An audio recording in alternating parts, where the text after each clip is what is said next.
Qu'est-ce que c'est que l'impérialisme? L'impérialisme, c'est la conception selon laquelle la production des richesses d'une communauté politique donnée, d'un État, d'une puissance, est conditionnée par la prédation que cet État, cette puissance, cette communauté exerce sur les autres. L'impérialisme, c'est la doctrine qui veut que le développement de la puissance se fasse toujours au détriment de plus faibles que soi. Donc l'impérialisme, c'est la volonté d'avoir un empire permanent sur la terre des autres, sur l'air des autres, sur le sous-sol des autres, sur les fleuves des autres, sur les océans des autres. L'impérialisme, c'est cette obsession de l'accaparement des richesses de la planète au profit d'une seule puissance ou de certaines puissances. L'Afrique, l'Asie, l'Amérique latine et même l'Amérique du Nord, tous les continents de cette planète, sont en proie depuis plusieurs siècles aux vagues de l'impérialisme. Le continent africain en particulier aura connu et continue à connaître les assauts de deux formes d'impérialisme. L'impérialisme occidental, depuis le début de la domination romaine, jusqu'à la domination anglo-américaine qui actuellement s'achève, et puis l'impérialisme moyen-oriental,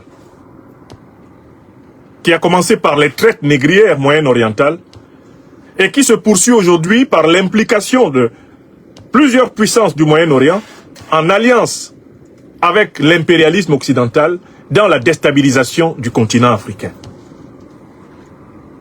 Impérialisme occidental donc, impérialisme moyen-oriental aussi.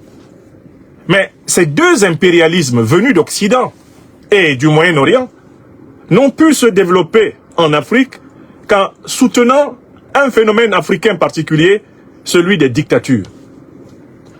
Si vous étudiez la carte africaine des dictatures, vous vous rendrez compte qu'elle se recoupe parfaitement avec la carte africaine de la domination impérialiste.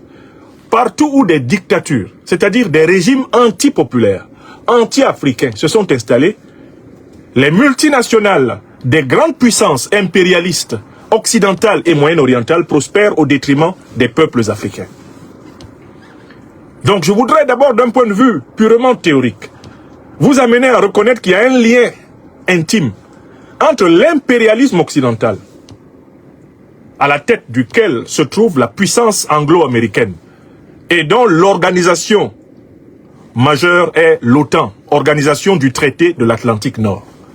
Il y a un lien intime entre cet impérialisme et l'impérialisme du Moyen-Orient, qui a servi, en quelque sorte, de soutien à l'impérialisme occidental, en mettant à sa disposition deux grandes organisations terroristes, qui s'appellent Al-Qaïda et l'État islamique. Ces deux grandes organisations terroristes sont une création mutuelle, une création convergente des impérialistes occidentaux et des impérialistes moyen-orientaux. Ces organisations terroristes, donc, qui sont au service de l'impérialisme, d'où le sens de notre ouvrage, l'impérial terrorisme, ces organisations ont pour but de maintenir l'Afrique sous le pouvoir des dictateurs. Les dictateurs étant ceux qui exercent le pouvoir contre les intérêts de leur population. Si vous regardez mon pays natal, le Cameroun, il est tenu par une dictature qui a été imposée dès la fin des années 50 par la puissance colonialiste française. Elle avait été assistée un temps par la puissance colonialiste britannique, et avant la puissance colonialiste britannique et la puissance colonialiste française, il y avait la puissance colonialiste allemande. L'histoire du régime politique camerounais, qui est une dictature abjecte, imposée à notre peuple depuis les premières élections fraudées par le colon français en 1946, cette histoire-là ne peut pas se comprendre sans l'histoire de l'impérialisme international. Et vous pouvez prendre n'importe quel autre pays aujourd'hui où règne une dictature. Prenez le régime qui est au pouvoir en Côte d'Ivoire. Ce régime est soutenu par le colonialisme, le néocolonialisme et l'impérialisme franco-américain. Il est un régime tenu à bout de bras et soutenu par l'impérialisme occidental et moyen-oriental. C'est ça le régime de Ouattara. Si vous étudiez les régimes dictatoriaux, vous trouverez toujours dans les structures de ces régimes dictatoriaux la présence d'éléments militaires, d'officiers appartenant aux grandes puissances impérialistes. C'est par exemple le cas de la présence des officiers, des militaires israéliens à l'intérieur des appareils sécuritaires des dictatures africaines. L'un des critères pour savoir qu'un régime est une dictature, c'est que vous allez trouver toujours dans toutes les dictatures africaines des officiers israéliens qui travaillent au plus haut niveau de l'État. Or, qui dit Israël dit l'OTAN, qui dit Israël dit les États-Unis d'Amérique. Tout pays africain dans lequel des officiers israéliens sont au cœur de l'appareil d'État est un pays soumis à l'impérialisme moyen-oriental, c'est-à-dire à l'impérialisme occidental. Voilà un petit critère que je vous donne. Étudiez les pays africains en deçà du Sahara, depuis le Sénégal, ou si vous voulez même la Mauritanie, jusqu'en Afrique du Sud. Tout pays dans lequel vous trouverez des officiers israéliens qui sont à l'intérieur de l'appareil d'État est clairement un pays à la botte de l'OTAN. Or, c'est le cas encore aujourd'hui au Sénégal. C'est le cas en Mauritanie. C'est le cas en Gambie. C'est le cas en Guinée-Bissau. C'est le cas en Guinée-Conakry. C'est le cas en Côte d'Ivoire. C'est le cas au Libéria. C'est encore le cas au Togo.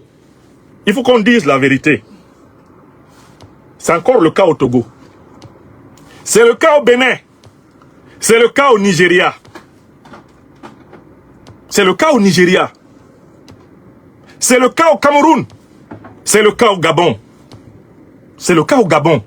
C'est le cas au Congo-Brazzaville. C'est le cas au Congo-Kinshasa, République démocratique. C'est le cas au Rwanda. C'est le cas en Ouganda. Ça commence à être le cas en Angola. Et l'Angola doit se méfier de la zone dans laquelle il est en train d'entrer. Donc tous ces pays où vous voyez l'appareil sécuritaire qui comprend dans ces zones les plus stratégiques des officiers d'une grande puissance de l'OTAN, ce sont des pays qui sont des satellites de l'OTAN. C'est le cas au Maroc. C'est le cas au Maroc. Moi je parle des pays au sud du Sahara. Je laisse l'Afrique du Nord. Je ne parle même pas de l'Algérie. Il n'y a même pas de débat sur l'Algérie. Je ne vous parle pas de l'Afrique du Nord. Laissons l'Algérie, l'Égypte, le Maroc, la Tunisie. C'est un autre débat. C'est l'Afrique du Nord. C'est une Afrique orientée vers le Moyen-Orient. Tout le monde le sait. Je parle de l'Afrique subsaharienne. Il faut que vous vous rendiez compte qu'il y a un lien intime entre l'impérialisme et le despotisme. Ce lien intime entre l'impérialisme et le despotisme, c'est la soumission militaire. C'est la soumission sécuritaire. Écrivez ça. Voilà. Écrivez. Tilana Yomi. Il y a, voilà la phrase que je veux qu'on retienne dans cette première partie de mon exposé. Il y a un lien intime entre l'impérialisme occidental, l'impérialisme moyen-oriental et les dictatures africaines. Ce lien intime, c'est que l'impérialisme occidental et l'impérialisme moyen-oriental tiennent les dictatures africaines par la domination militaire, la domination sécuritaire, la domination du renseignement. Et je vous donne un critère très simple pour vérifier ce que je vous dis.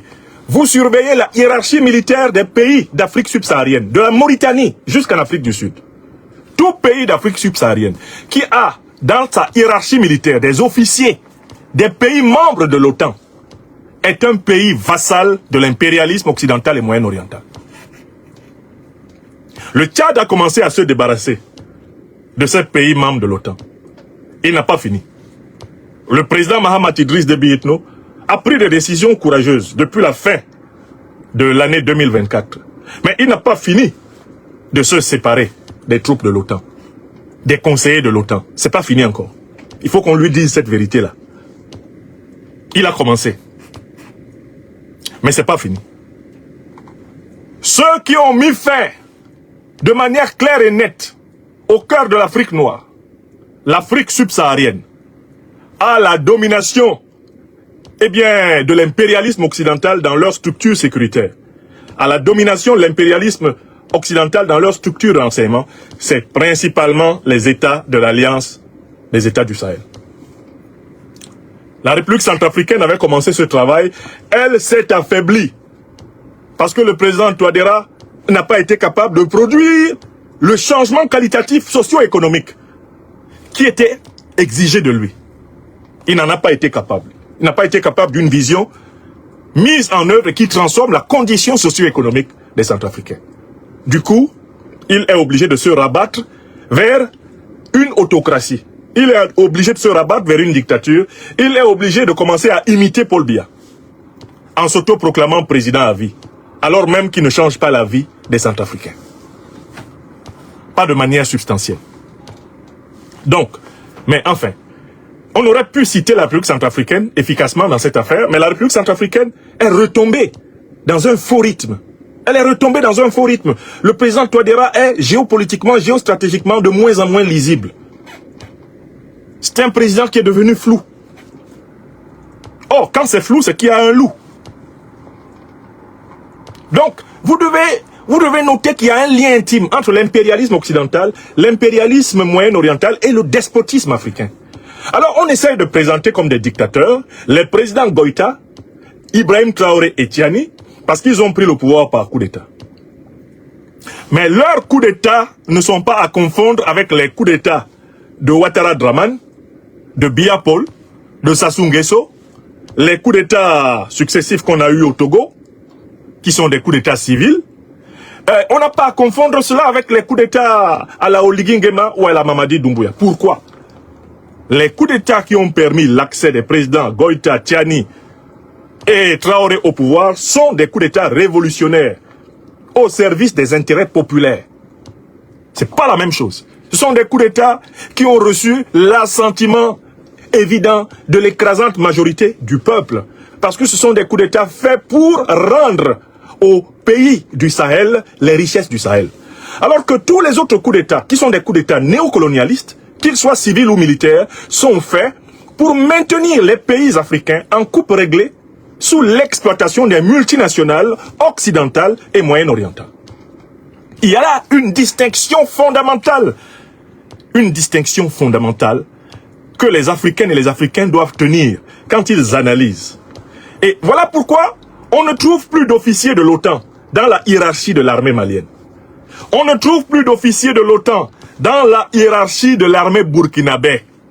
On ne trouve plus d'officiers de l'OTAN dans la hiérarchie de l'armée nigérienne. C'est terminé. Or, dans tous les autres pays là, qui prétendent, soi-disant, avoir à leur tête des panafricanistes, ils sont sous le contrôle militaire de l'OTAN. Leur hiérarchie militaire est contrôlée nuit au jour par l'OTAN. Mais à l'Union africaine, l'OTAN a un bureau. À la CEDEAO, l'OTAN a un bureau. En Côte d'Ivoire, là, les officiers de l'OTAN siègent dans l'état-major de l'armée ivoirienne. Ils ont leur bureau dans l'état-major de l'armée ivoirienne. Vous comprenez? Alors, maintenant, je passe à la deuxième partie de mon analyse. Il y a quelque chose que vous devez comprendre. Les grandes puissances occidentales et moyen-orientales, occidentales en particulier, sont connues pour utiliser souvent l'argument du chantage démocratique. Je vous ai souvent dit que ces puissances parlent de la démocratie du bout des lèvres. D'abord, elles ne la respectent pas véritablement chez elles-mêmes. Ce sont des puissances où on observe une dérive autoritaire totale. Des États-Unis d'Amérique jusqu'ici en France, c'est la dérive autoritaire dans tout le monde occidental. Les libertés sont fracassées les unes après les autres. Les peuples sont menacés. Les opposants sont traqués dans tout le monde occidental. Regardez seulement la violence avec laquelle on s'est abattu sur la liberté d'expression au cœur de l'Occident qui prétendait être vraiment le paradis absolu, la liberté d'expression. Regardez le nombre de procès, regardez le nombre de sanctions, regardez le nombre de fois que sur les plateformes, même sur les réseaux sociaux, vous et moi qui sommes là, souvenez-vous du nombre de fois que nous avons été sanctionnés pour avoir exercé librement notre capacité de penser. Et vous comprendrez que le mythe de l'Occident démocratique, pluraliste, ce mythe-là a vécu. Mais il a d'autant plus vécu que l'Occident conserve 12 monarchies. Il y a 12 chefs d'État occidentaux qui ne sont pas élus. C'est d'autant plus un mythe qui a vécu, c'est-à-dire en fait qui n'impressionne plus personne, qu'on sait que l'Occident est politiquement allié aux pires dictatures du Moyen-Orient, les monarchies moyen-orientales, où il n'y a pas d'élection. L'Arabie Saoudite, le Qatar, le Bahreïn, les Émirats Arabes Unis, ce pas des pays où les chefs sont élus. Mais pourtant, ce sont les principaux alliés de l'impérialisme occidental. Donc, si l'Occident ne peut pas détrôner ces 12 monarques, si l'Occident ne peut pas instaurer la démocratie au Moyen-Orient, dans les pays de ses alliés, saoudiens, qataris, émiratis, les gens du Bahreïn, les gens de la Jordanie, toutes ces petites royautés, ces royautés du Moyen-Orient là, on n'a pas pu instaurer la démocratie là-bas. Ce n'est pas aux Africains qu'on va venir faire du chantage démocratique. Ça ne marche plus. Tout le monde voit très bien que la démocratie est une denrée non seulement rare en Occident, où il y a une crise de la représentation politique. Regardez par exemple, la France a un gouvernement sans majorité parlementaire. M. Bayrou n'a gagné aucune élection pour être Premier ministre. Le gouvernement de M. Macron ne dispose pas d'une majorité parlementaire pour gouverner la France. Pourtant, le principe de la démocratie, c'est le principe du gouvernement de la majorité. Donc, rien qu'en prenant la France, on voit déjà que ça ne tient pas debout. Je ne veux pas ici vous faire tout un exposé sur le système, entre guillemets, démocratique américain, où des grands électeurs détiennent un pouvoir, effectivement, de désigner le président des États-Unis, mais les États qui possèdent des grands électeurs ne les possèdent pas toujours proportionnellement à leur population. Les grands électeurs ont été distribués sur la cinquantaine d'États qui composent la Fédération américaine sur la base de rapports de force qui datent du 19e siècle. À l'intérieur des États-Unis, entre les coteries, eh bien, les oligarchies bourgeoises venues d'Europe. Bon, alors donc, l'Occident n'est pas au clair avec sa démocratie, il n'est pas au clair avec la démocratie, et ses meilleurs alliés au Moyen-Orient n'ont rien à voir avec la démocratie. Ce sont des monarchies la plupart du temps théocratiques. Voilà. Donc, il faut, et ça c'est le deuxième élément d'appréciation, il faut bien comprendre que on essaie de présenter comme des dictatures les régimes africains qui sont au service de la cause de la souveraineté populaire. Les régimes qui sont détestés par l'Occident en Afrique sont les régimes qui ont renoncé à servir les richesses africaines aux multinationales occidentales et orientales. Ce sont des régimes qui ont décidé de rendre l'Afrique aux Africains. Ce sont ceux-là que la presse occidentale, manipulée par l'oligarchie, bien sûr, impérialiste occidentale et moyen-orientale, présente comme des dictatures.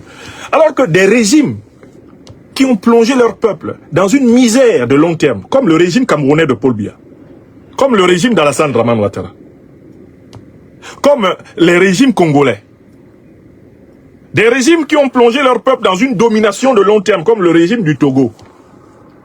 C'est à peine si on les présente comme une dictature. C'est à peine si on a le courage de les présenter comme une dictature. On ne le fait qu'à l'approche des périodes électorales pour obliger les élites de ces pays-là à se soumettre davantage à l'impérium, le temps de les présenter à nouveau comme la force de l'expérience, la stabilité, la paix, le moindre mal, etc. Donc il ne faut pas que les Africains se laissent impressionner par la propagande, entre guillemets, démocratique occidentale, parce que cette propagande est une propagande mensongère, c'est une propagande pleine de duplicité. Elle ne dit pas la vérité sur la différence entre les régimes populaires, panafricanistes, souverainistes, patriotiques, comme ceux de la Confédération de l'Alliance du Sahel, et puis les autres. Donc je viens à ma troisième idée. Et c'est la dernière idée que je voulais développer dans cette réflexion à haute voix. L'impérialisme occidental et ses valets sont en folie. Il faut que vous voyez bien, Africains, que le conflit qui se déroule actuellement au Moyen-Orient, je l'ai dit, est un conflit africain. C'est un conflit mondial qui se déroule au Moyen-Orient. Les Africaines et les Africains seraient bien naïfs, bien inconséquents de ne pas tirer les conséquences de ce qui est en train de se passer au Moyen-Orient. Au Moyen-Orient, Israël, soutenu par les États-Unis et par l'ensemble des pays de la coalition occidentale, s'est attaqué à l'Iran pour empêcher l'Iran de développer sa souveraineté nucléaire. Or, Israël possède l'arme nucléaire. Et Israël n'a pas possédé cette arme nucléaire avec l'accord de l'Iran. avec l'accord de l'Afrique, avec l'accord de l'Asie, etc.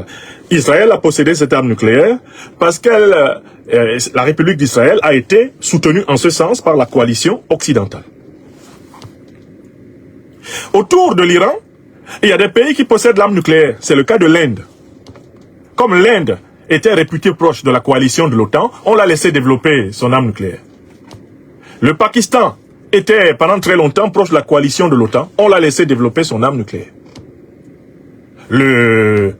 Tout pays qui est proche de la coalition de l'OTAN, eh bien, on lui permet de développer son industrie nucléaire. La Turquie qui est là, elle possède l'arme nucléaire. La Turquie possède l'arme nucléaire. Vous voyez ça? Ça, on permet cela à tous les pays qui ont fait, pour ainsi dire, montrer patte blanche devant l'OTAN, c'est-à-dire se sont soumis. On envoie Israël attaquer l'Iran pour empêcher l'Iran de développer son industrie nucléaire. Les Africains estiment que c'est une guerre moyen-orientale, c'est un conflit moyen-oriental, et on voit très bien que le comportement des Africains est un comportement de détachement. C'est pas notre affaire, ça se passe au Moyen-Orient. Tant que nous ne sommes pas cités, nous n'avons pas à nous engager. C'est une erreur. Ce que l'impérialisme est en train de faire au Moyen-Orient n'est rien d'autre qu'un exercice préparatoire à ce qu'il va faire encore davantage en Afrique. Regardez, ils ont donné pouvoir aux dictateurs qui sont au service des intérêts impérialistes occidentaux et des intérêts impérialistes du Moyen-Orient. Ils leur ont donné pouvoir de confisquer le pouvoir. Regardez le comportement d'Alassane Ouattara en Côte d'Ivoire. Il empêche 4 candidats de l'opposition d'être candidats. C'est-à-dire, en fait, il empêche l'opposition d'être candidate. Il est soutenu pour cela. Pourquoi? Parce que l'impérialisme veut continuer de tenir les richesses de la Côte d'Ivoire. Biya est en train de recevoir de la part de l'impérialisme la même garantie.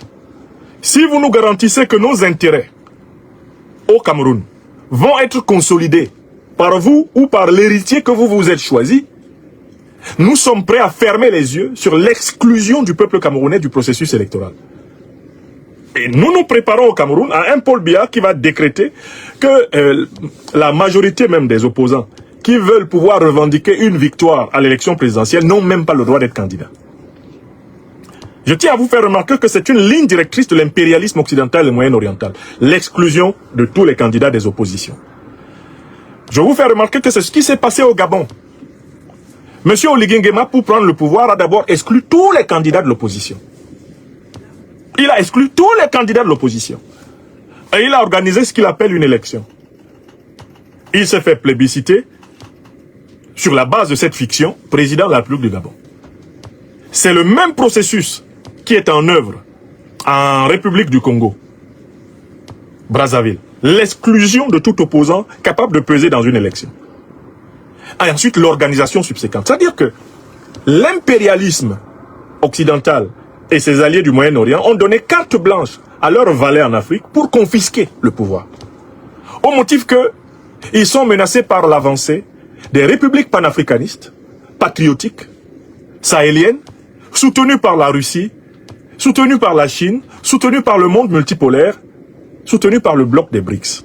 Il faut que vous compreniez cela. Réduire par conséquent l'Iran au silence. Tel est le projet, pas seulement d'Israël, mais c'est le projet de l'OTAN. Mais en réduisant l'Iran au silence, l'OTAN souhaiterait envoyer un message en réalité à l'Afrique. Je vous rappelle que l'Afrique est le plus grand continent de la planète en superficie. L'Afrique est le plus grand continent de la planète en richesse.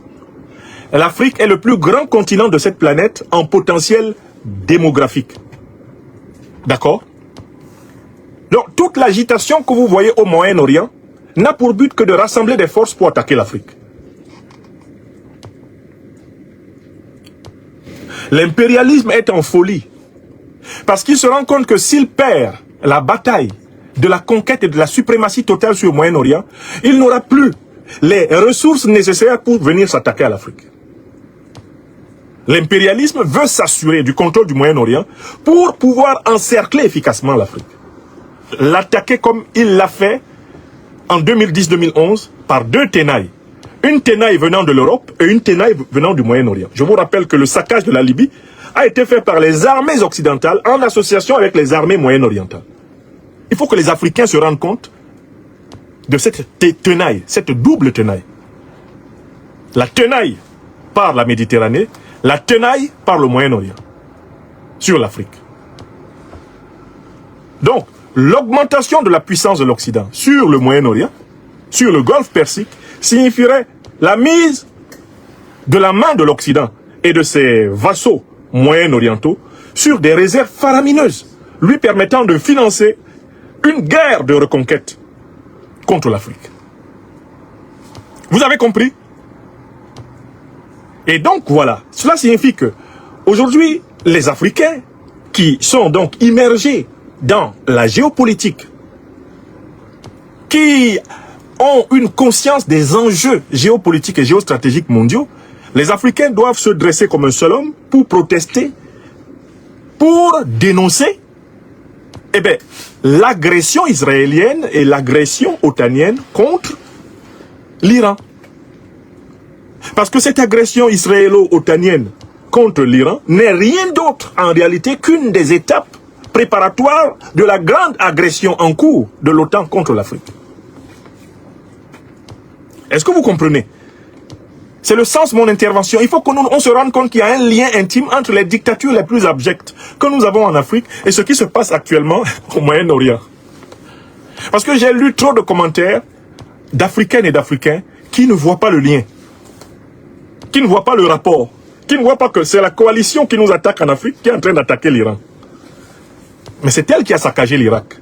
C'est la même qui avait saccagé la Libye. La même coalition, avec les mêmes méthodes. Leurs bateaux dans les océans, en porte-avions, des campagnes de bombardement, la diabolisation des régimes qu'ils veulent abattre, et l'angélisation des régimes diaboliques qui les soutiennent, l'organisation médiatique du mensonge. Vous voyez comment ils mentent dans leur chaîne de télévision. C'est juste incroyable. Je vous rapporte pour finir une anecdote. Une équipe de journalistes français s'était déplacée il y a à peu près 1 an de Paris pour venir à ma rencontre ici en Normandie. Je ne parle pas de la première équipe dont je vous avais rendu compte, mais la deuxième dont je vous ai un peu rendu compte aussi. Ils ont fait toute une journée. Bon, cette fois-là, je les ai pas reçus chez moi. Je les ai rencontrés dans une salle d'enregistrement prévue à cet effet au centre-ville de Rouen. Et ils m'ont écouté, enregistré, filmé pendant pratiquement 3 heures de temps. Toute une matinée a été passée en leur compagnie. Toutes les questions les plus difficiles qu'on puisse poser à un intellectuel panafricaniste révolutionnaire m'ont été posées. J'y ai répondu. Pendant 1 an, ces journalistes se sont retrouvés avec les bandes vidéo et audio de mes réponses à leurs questions. Et pendant 1 an de travail pour préparer leur documentaire, c'est seulement il y a 3 ou 4 jours que j'ai reçu un SMS d'une des journalistes m'expliquant que le documentaire est sorti, mais que malheureusement, on n'a pas pu publier mon interview à l'intérieur de ce documentaire. Car on a préféré donner la parole à une panafricaniste, on ne m'a pas dit laquelle, je ne sais pas laquelle, je verrai ça en découvrant leur documentaire, qui vivrait sur le continent africain. On ne m'a pas donné le nom. Je vous donne cette anecdote pour que vous compreniez à quel point l'Occident tremble quand il a affaire à des Africains cultivés, instruits, vigilants, éveillés et courageux. La seule raison pour laquelle TF1, France Télévisions, qui ont envoyé une équipe ici, avec caméra, ils ont dépensé pour venir me rencontrer là. Ils ont fait une dépense, je pense, minimum 3 000 euros. C'est l'équivalent de presque 3 000 euros. Pour la journée qu'ils sont venus avec moi. Pas 3 000 euros qu'ils m'ont versé. Mais je veux dire, ils ont réservé une salle, ils ont installé une salle d'enregistrement, ils ont payé des véhicules de transport. C'était une équipe de télévision qui est venue me voir. Vous comprenez? Une équipe de télévision. Que un groupe aussi important que France Télévisions, que TF1, etc., déplace une équipe de télévision pour rencontrer un intellectuel panafricaniste, révolutionnaire. Et que, au bout d'1 an, Il conclut qu'il ne faut surtout pas publier l'interview. Vous comprenez ce que ça signifie pour l'Occident?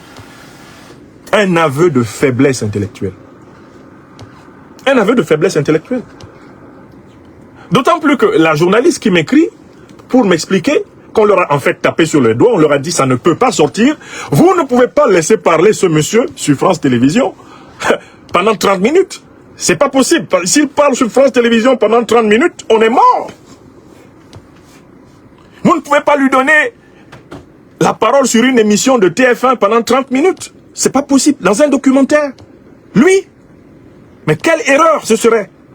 Il aura fallu 1 an pour se rendre compte qu'ils ne peuvent pas me contredire. Parce que dans l'interview, les journalistes de France, de TF1, de France Télévisions qui étaient là, ils m'ont posé des questions. Hein. J'étais en compagnie de mon fils aîné. Je parle, il est assis, il n'est pas loin, il entend ce que je dis. J'étais en sa compagnie d'ailleurs, il a pu filmer certains extraits de cette journée d'interview que je vais republier. Ils ont posé toutes les questions les plus difficiles qu'on puisse poser à un Africain aujourd'hui. Je leur ai donné les réponses les plus pédagogiques, les plus détaillées, les plus amples. L'une des journalistes a même voulu entrer avec moi dans une espèce de duel d'argumentation. Je l'ai déconstruite calmement. Je l'ai amenée à l'école de l'histoire africaine. Et au bout des 3 heures passées avec ces dames, elles sont venues me saluer en disant « On n'imaginait pas tout ce que vous pouviez nous révéler sur l'histoire des relations franco-africaines. » Même dans le message de la journaliste, pour m'expliquer que finalement ils ne vont pas publier l'interview, il y a une larme à l'œil. Elles se sont déplacées, ces dames, ont passé une journée entière pour enregistrer un homme, et le couperet est tombé, sans doute venu des très hauts lieux de la République française. Celui-là, il ne faut surtout pas qu'il parle sur nos chaînes. Si donc, en effet, cette puissance avait pour elle la vérité, si elle avait pour elle la justice, pourquoi aurait-elle peur de confronter ses meilleurs intellectuels à ceux qui contestent sa domination en Afrique? Si l'impérialisme occidental avait raison, mais pourquoi recourt-il à la censure? Pourquoi ne recourt-il pas à la contre-argumentation? C'est-à-dire, voilà, si ce que dit Nyamsi wa Cameroun wa Africa, votre serviteur actuellement, si ce que je dis est faux, mais pourquoi ne pas simplement donner la parole à des gens qui vont me contredire, tout en me laissant moi aussi m'exprimer? Les mêmes qui se plaignent que nous nous exprimions sur Sputnik, que nous nous exprimions sur Russia Today, les mêmes qui se plaignent que nous nous exprimons sur les médias du monde multipolaire, sont les premiers à nous censurer quand nous leur donnons l'occasion de nous exprimer sur leurs médias. Russia Today me donne l'antenne, je parle, je dis ce que je pense. France 24 ne veut pas. France Télévisions ne veut pas. TF1 ne veut pas. France 2, tout ça là, ils ne veulent pas. Est-ce de ma faute? Est-ce parce que je ne suis pas disponible? Je leur ai donné une journée. Toute une journée. Et il n'a pas été facile pour moi d'accepter. C'est pendant pratiquement 3 mois que ces journalistes m'ont appelé, m'ont convaincu de la nécessité de faire cette interview. J'en avais déjà fait une. Et lors de la précédente, c'était RFI et France 24 qui sont venus ici à la maison. J'ai heureusement enregistré tout ce que je leur avais dit.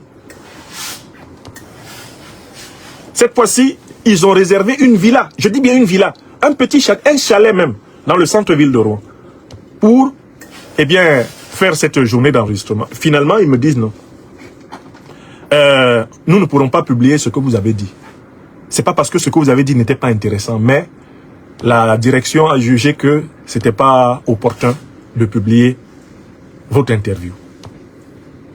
Vous voyez? C'est ça ce que j'appelle l'impérialisme occidental et moyen-oriental en folie, comme les dictatures africaines.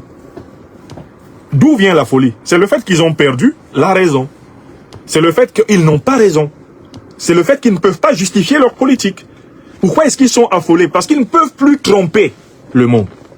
Pourquoi les impérialistes occidentaux, moyen-orientaux et leurs alliés, les despotes africains, sont devenus aussi durs, aussi méchants? C'est parce que leur défaillance intellectuelle, morale et spirituelle est désormais dénudée sur la terre. Tout le monde sait qu'ils mentent. Tout le monde sait qu'ils sont injustes. Tout le monde sait qu'ils sont dans le double standard, le double langage, la duplicité. Tout le monde sait la monstruosité de cette politique internationale. Voilà leur faiblesse. Et voilà pourquoi ils ne supportent même pas le face-à-face avec ceux qui sont au service de la vérité et de la justice.